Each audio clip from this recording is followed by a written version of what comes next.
Shalom, damai di hati. Puji Tuhan, hari yang luar biasa hari ini kita masih diberikan kesempatan oleh Tuhan menikmati kehidupan yang ada. Kita masih diberikan nafas hidup, kesehatan, kekuatan. Saya percaya sukacita ini kita akan gunakan untuk kemuliaan nama Tuhan.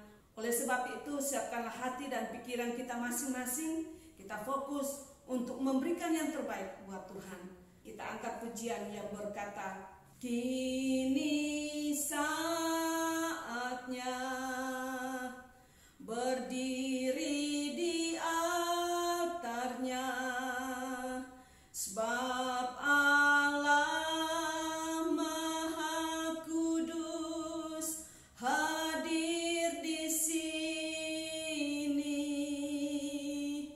Mari angkat tangan menyembah, sebab Allah Maha Kudus hadir di sini. Kita masuk tata sucinya bersama para malaikat menyembah. Mari puji Yesusku, kita masuk hadiratnya Maha Kudus. Kita berdoa. Ibadah yang kami lakukan saat ini, kami alaskan itu di dalam nama Bapa, Anak, dan Roh Kudus. Amin.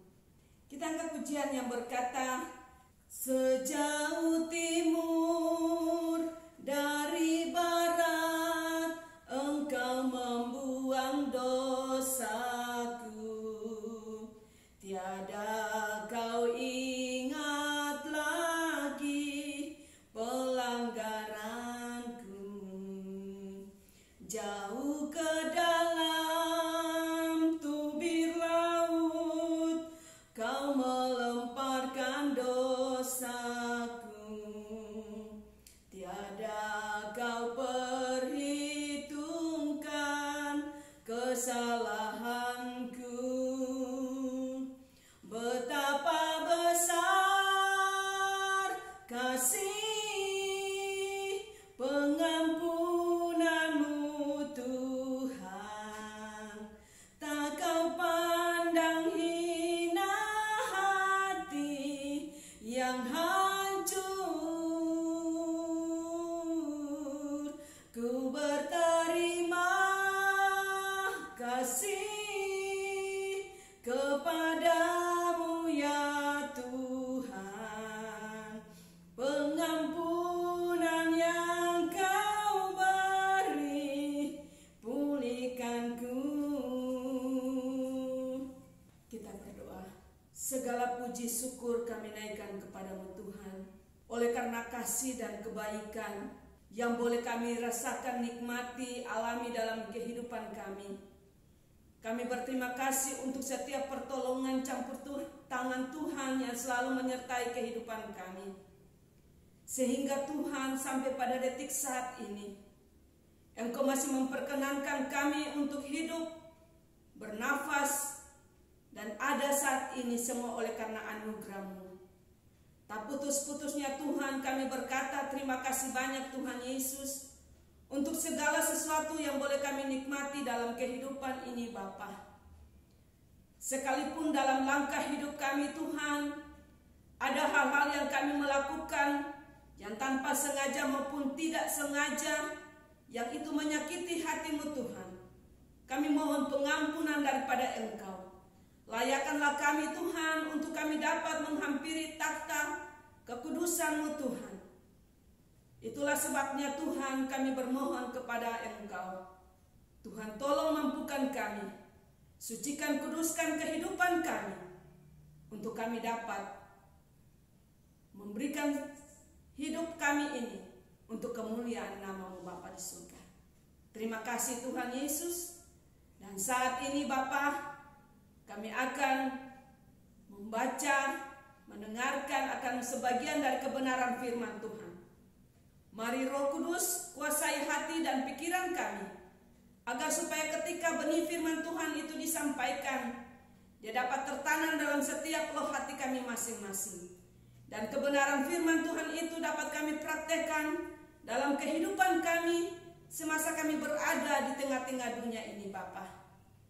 Terpujilah akan nama-Mu Tuhan. Bersabdalah kepada kami ya Tuhan, karena kami siap sedia untuk mendengarkan, merenungkan dan mempraktekkan firman Tuhan dalam kehidupan kami hari ini sampai selama-lamanya. Amin. Matius 13 ayat 1 sampai dengan 23. Ayat yang pertama, pada hari itu keluarlah Yesus dari rumah itu dan duduk di tepi danau, maka datanglah orang banyak berbondong-bondong lalu mengerumuni dia, sehingga ia naik ke perahu dan duduk di situ, sedangkan orang banyak semuanya berdiri di pantai. Dan ia mengucapkan banyak hal dalam perumpamaan kepada mereka, katanya, adalah seorang penabur keluar untuk menabur. Pada waktu ia menabur, sebagian benih itu jatuh di pinggir jalan, lalu datanglah burung dan memakannya sampai habis. Sebagian jatuh di tanah yang berbatu-batu yang tidak banyak tanahnya, lalu benih itu pun segera tumbuh karena tanahnya tipis. Tetapi sesudah matahari terbit, layulah ia dan menjadi kering karena tidak berakar. Sebagian lagi jatuh di tengah semak duri, lalu makin besarlah semak itu dan menghimpitnya sampai mati. Dan sebagian jatuh di tanah yang baik lalu berbuah, ada yang 100 kali lipat, ada yang 60 kali lipat, ada yang 30 kali lipat. Siapa bertelinga hendaklah ia mendengar. Maka datanglah murid-muridnya dan bertanya kepadanya, mengapa engkau berkata-kata kepada mereka dalam perumpamaan? Jawab Yesus, kepadamu diberi karunia untuk mengetahui rahasia kerajaan surga, tetapi kepada mereka tidak. Karena siapa yang mempunyai kepadanya akan diberi sehingga ia berkelimpahan, tetapi siapa yang tidak mempunyai, apapun juga yang ada padanya akan diambil daripadanya. Itulah sebabnya aku berkata-kata dalam perumpamaan kepada mereka, karena sekalipun melihat mereka tidak melihat, dan sekalipun mendengar mereka tidak mendengar dan tidak mengerti. Maka pada mereka genaplah nubuat Yesaya yang berbunyi, kamu akan mendengar dan mendengar namun tidak mengerti, kamu akan melihat dan melihat namun tidak menanggap. Sebab hati bangsa ini telah menebal dan telinganya berat mendengar dan matanya mereka tertutup, supaya jangan mereka melihat dengan mata dan mendengar dengan telinganya dan mengerti dengan hatinya, lalu berbalik sehingga aku menyembuhkan mereka. Tetapi berbahagialah matamu karena melihat dan telingamu karena mendengar. Sebab aku berkata kepadamu, sesungguhnya banyak nabi dan orang benar ingin melihat apa yang kamu lihat, tetapi tidak melihatnya, dan ingin mendengar apa yang kamu dengar, tetapi tidak mendengarnya. Karena itu dengarlah arti perumpamaan penabur itu. Kepada setiap orang yang mendengar firman tentang kerajaan surga, tetapi tidak mengertinya, datanglah si jahat dan merampas yang ditaburkan dalam hati orang itu. Itulah benih yang ditabur di pinggir jalan. Benih yang ditaburkan di tanah yang berbatu-batu ialah orang yang mendengar firman itu dan segera menerimanya dengan gembira, tetapi ia tidak berakar dan tahan sebentar saja. Apabila datang penindasan atau penganiayaan karena firman itu, orang itu pun segera murtad. Yang ditaburkan di tengah semak duri ialah orang yang mendengar firman itu, lalu kekhawatiran dunia ini dan tipu daya kekayaan menghimpit firman itu sehingga tidak berbuah. Yang ditaburkan di tanah yang baik ialah orang yang mendengar firman itu dan mengerti, dan karena itu ia berbuah. Ada yang 100 kali lipat, ada yang 60 kali lipat, ada yang 30 kali lipat. Demikianlah bunyi kebenaran firman Tuhan. Kita angkat pujian yang berkata, jangan lelah. Jangan lelah bekerja di ladangnya Tuhan. Roh Kudus yang beri kekuatan, yang mengajar dan menopang, tiada lelah bekerja bersamamu Tuhan. yang selalu mencukupkan akan segalanya. Ratakan tanah bergelombang, timbunlah tanah yang berlubang, menjadi siap dibangun di atas dasar iman. Puji Tuhan, kebenaran firman Tuhan yang telah kita baca bersama tadi, senang saya memberikan judul 4 jenis hati manusia. Dalam pembacaan firman Allah ini, kalau kita perhatikan dari mulai ayat yang pertama di situ sampai dengan ayat yang keempat di situ, Yesus memulai pengajarannya dengan perumpamaan tentang penabur. Fokus pengajarannya bukan pada penabur, tapi fokus pada kondisi tanah atau respon dari pendengar firman Allah. Karena tidak semua orang yang mendengarkan firman Allah dapat menghasilkan buah. Berbicara tentang benih di sini yaitu firman Allah. Hal ini tergantung kepada kesediaan hati untuk merespon firman Allah dengan benar.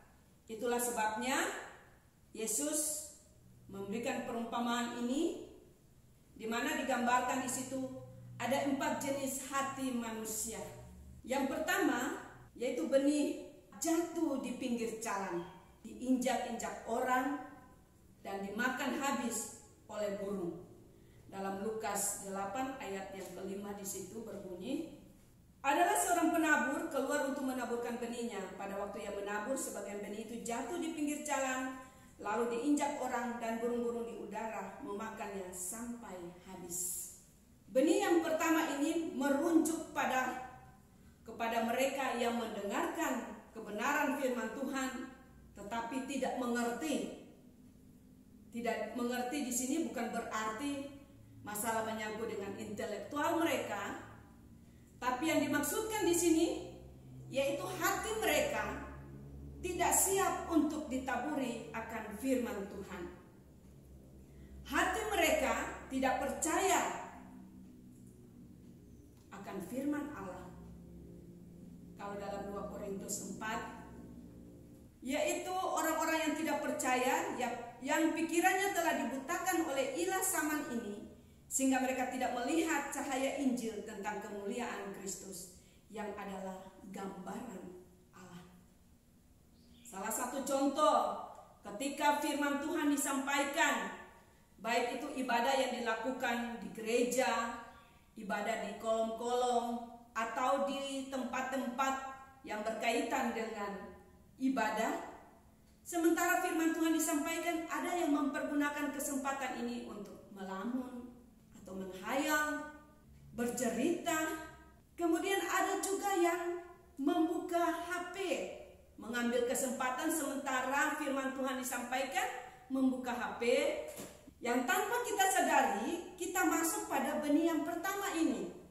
Sehingga tidak herannya, sekalipun dia itu orang Kristen, tapi dia tidak bisa menghasilkan buah. Karena firman Tuhan itu hanya dengar begitu saja. Jadi kegiatan ibadah yang dia lakukan itu merupakan rutinitas saja. Padahal kalau kita tahu bersama, ibadah itu adalah merupakan suatu janji di mana kita membangun hubungan dengan Tuhan. Benih kedua jatuh di tanah berbatu-batu. Benih yang kedua ini merujuk kepada mereka yang juga sama-sama mendengarkan firman Allah, lalu dengan senang hati menerima dengan penuh kegembiraan yang luar biasa. Tetapi itu cuma sementara di saat ibadah. Firman Tuhan itu jelasnya karena tidak tertanam, ya jelasnya dia tidak berakar. Itulah sebabnya ketika ada ujian iman yang orang percaya alami dalam hidupnya, baik itu lewat keluarga, lewat pekerjaan, lewat sakit penyakit, kekurangan, masalah menyangkut dengan ekonomi, ataukah menyangkut dengan jabatan, mereka langsung kecewa. Karena firman yang disampaikan saat itu, dia tidak tertanam, tidak tersimpan disimpan di dalam hatinya. Dan tipe orang seperti ini, tanah hati seperti ini, mereka ketika diperhadapkan dengan tantangan, masalah, pencobaan yang dialami semasa ada di bumi ini, dia akan meninggalkan Kristus. Dia tidak mampu menahan ujian yang dia alami. Kemudian benih yang ketiga, jatuh di semak duri sehingga mati terhimpit. Benih yang ketiga ini merujuk kepada mereka yang sama-sama juga mendengarkan firman Allah, tetapi lebih mencintai kesenangan hidupnya, sehingga mereka tidak juga berbuah. Kalau benih kita tanam atau jatuh di semak duri, ya jelasnya dia tidak akan bisa bertumbuh dengan baik. Ini gambaran daripada kehidupan orang percaya.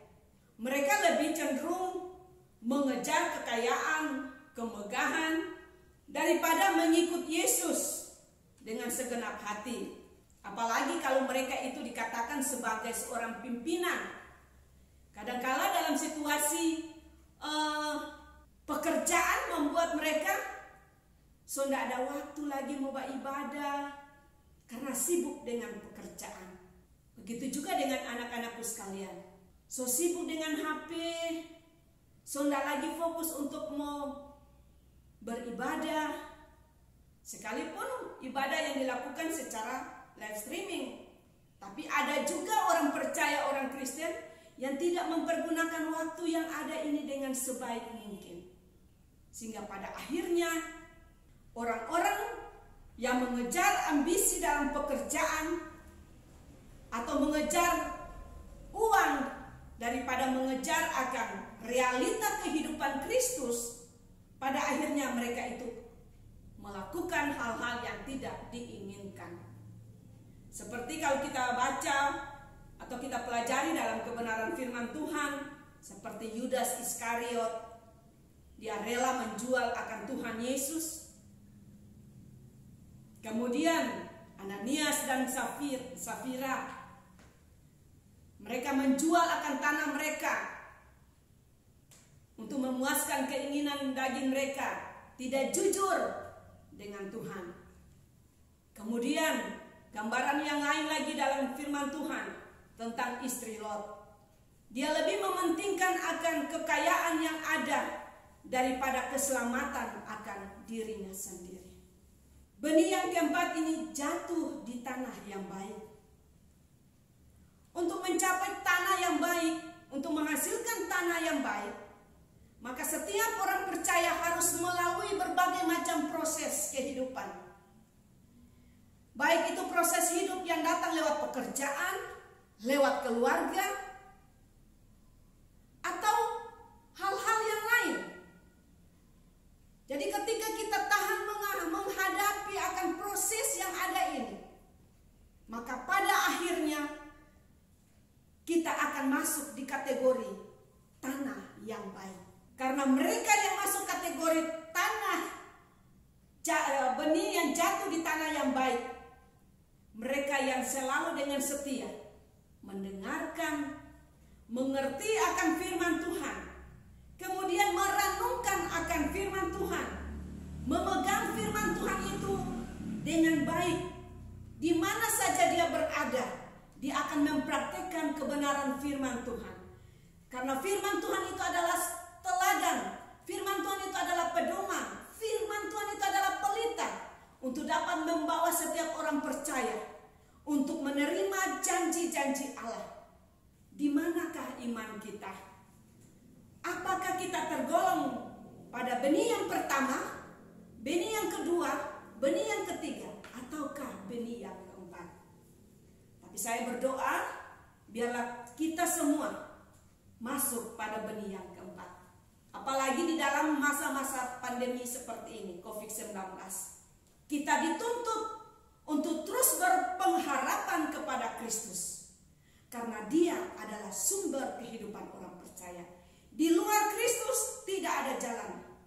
Hanya ada jalan di dalam Kristus. Tuhan Yesus memberkati.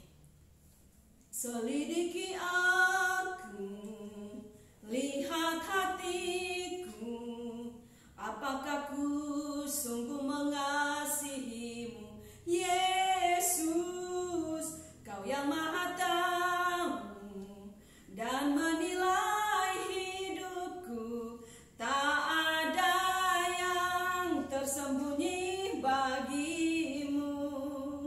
Telah kulihat kebaikanmu yang tak pernah habis di hidupku. Ku berjuang sampai akhirnya Kau dapati aku tetap setia. Kita akan berdoa.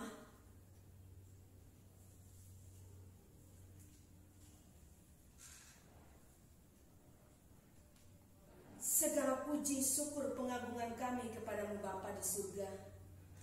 Engkau pencipta langit dan bumi beserta dengan seluruh isinya. Begitu juga kepada kami manusia Bapa. Kami berterima kasih oleh karena anugerah dan kasih setia Tuhan. Oleh karena perkenanan Tuhan, sehingga kami boleh ada sampai pada saat detik ini Tuhan. Kami keluarga besar SMK Negeri 2 Manado boleh ada dalam penjagaan daripada Tuhan. Semuanya oleh karena kasih-Mu Tuhan. Itulah sebabnya Tuhan, dalam situasi gejolak dunia yang sementara berjalan ini, situasi pandemi COVID-19, kami baru mau berkata kepadamu Tuhan, terima kasih untuk semuanya. Karena lewat peristiwa yang kami alami dan kami jalani saat ini Tuhan, kami percaya tangan Tuhan tidak pernah meninggalkan kami. Tangan Tuhan akan selalu bersama-sama dengan kami, membimbing kami, memberikan kekuatan kepada kami, memampukan kami, memberikan kami sukacita damai sejahtera, sehingga kami terus ada di dalam perlindungan daripada Tuhan. Kami berterima kasih Tuhan, kalau saat ini kami boleh mendengarkan akan kebenaran firman Tuhan. Mari Roh Kudus, tolong kami agar kami mampu menerima kebenaran firman Tuhan ini, dan kami mampu mempraktekkan dalam kehidupan kami dari hari lepas hari. Terima kasih Bapa di surga. Aku berdoa buat lembaga pendidikan SMK Negeri 2 Manado ini Tuhan. Mulai dari Bapak Kepala Sekolah kami, Bapak Julius Robin Kolowai SPD MPD. Biarlah Tuhan berikan dia kesehatan, kekuatan, berikan dia hikmat bijaksana, agar di mana dia menjalankan tugasnya sebagai seorang pemimpin di lembaga pendidikan ini Tuhan, benar-benar itu seturut dengan kehendak-Mu Bapa. Jaga dan lindungi kami, keluarga besar SMK Negeri 2 Manado ini, dalam setiap tugas aktivitas yang telah Engkau percayakan kepada kami Tuhan. Mari Tuhan Engkau tolong kami, sehingga tugas yang telah Engkau percayakan kepada kami Tuhan, kami mampu melakukan tanggung jawab kami sebagai seorang pendidik. Keluarga-keluarga kami Tuhan jaga, lindungi, berkati. Berikan kesehatan, kekuatan, istri, suami, bahkan anak-anak kami. Tuhan jaga, lindungi, jauhkan dari segala mara bahaya, malapetaka, sakit, penyakit, bahkan maut dari kehidupan kami. Dan biarlah kasih sayang Tuhan menyertai kehidupan kami. Terima kasih Tuhan Yesus. Para siswa dari kelas 1, kelas 10, 11, dan 12. Tuhan berikan mereka kesehatan, kekuatan, umur panjang. Jaga, lindungi mereka semua. Dan biarlah roh takut akan Engkau menjadi bagian dalam kehidupan anak-anak kami yang ada di SMK Negeri 2 Manado ini. Terpujilah akan nama-Mu Bapa di surga. Meteraikan akan kebenaran firman Tuhan ini. Di dalam nama Tuhan Yesus kami berdoa. Amin. Kita angkat pujian dan berkata, kiranya Engkau memberkati aku berlimpah-limpah dan memperluas daerahku, dan kiranya tangan-Mu menyertai aku dan melindungi aku daripada malapetaka, sehingga kesakitan tidak menimpa aku. Kiranya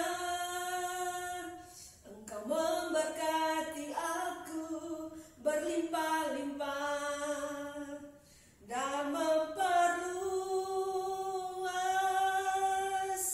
daerahku, dan kiranya tangan-Mu menyertai aku dan melindungi aku daripada malapetaka, sehingga kesakitan tidak menimpa aku. Tuhan mendengarkan dan menjawab doaku. Kasih sayang Tuhan akan terus menyertai kita, mulai saat ini sampai selama-lamanya.